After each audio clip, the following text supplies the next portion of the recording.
বিবাহ বন্ধনে আবদ্ধ হলেন একসময়ের জনপ্রিয় চিত্রনায়িকা সাবরিনা সুলতানা কেয়া। দুই পরিবারের উপস্থিতিতে বৃহস্পতিবার এই বিয়ে সম্পন্ন হয়েছে। পরে সামাজিক যোগাযোগ মাধ্যমে সুখবরটি জানিয়েছেন নায়িকা নিজেই।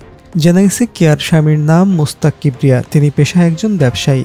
এক ফেসবুক স্ট্যাটাসে নায়িকা কেয়া লিখেছেন, আলহামদুলিল্লাহ, বিয়ে করলাম, সবাই আমাদের জন্য দোয়া করবেন। এছাড়াও গণমাধ্যমে নিজেদের জন্য দোয়া চেয়ে কেয়া জানান, পারিবারিক আয়োজনের মধ্য দিয়েই বিয়ে হয়েছে তাদের। মা ও বোন অসুস্থ থাকার কারণে আপাতত ঘরোয়া আয়োজনেই বিয়ের কাজ সম্পন্ন হয়, তবে পরবর্তীতে বড়সড় করে আয়োজন করার পরিকল্পনা আছে বলে তিনি জানান। জানা যায়, চিত্রনায়িকা কেয়ার স্বামী মোস্তাক কিবরিয়া মূলত জনপ্রিয় চিত্রনায়িকা পূর্ণিমার প্রথম হাজবেন্ড ছিলেন। 2005 সালের 6 সেপ্টেম্বর ব্যবসায়ী মোস্তাক কিবরিয়ার সঙ্গে প্রথম বিবাহ বন্ধনে আবদ্ধ হন নায়িকা পূর্ণিমা, কিন্তু সে সংসারটি টেকেনি। তাদের ডিভোর্স হয় 2007 সালের 15 মে। এরপর নায়িকা পূর্ণিমা আবারও বিবাহ বন্ধনে আবদ্ধ হলেও মোস্তাক কিবরিয়া আর বিয়ে করেছিলেন কিনা তা জানা যায়নি। উল্লেখ্য, কঠিন বাস্তব সিনেমায় অভিনয় করে ঢালিউডে পা রাখেন নায়িকা কেয়া। এরপর একটানা 2 ডজন সিনেমাতে তিনি কাজ করেছেন। তিনি নায়ক মান্না, রুবেল আমিন খান, রিয়াজ ফেরদৌস ও শাকিব খানের মতো বড় তারকাদের সঙ্গে পর্দায় কাজ করেছেন।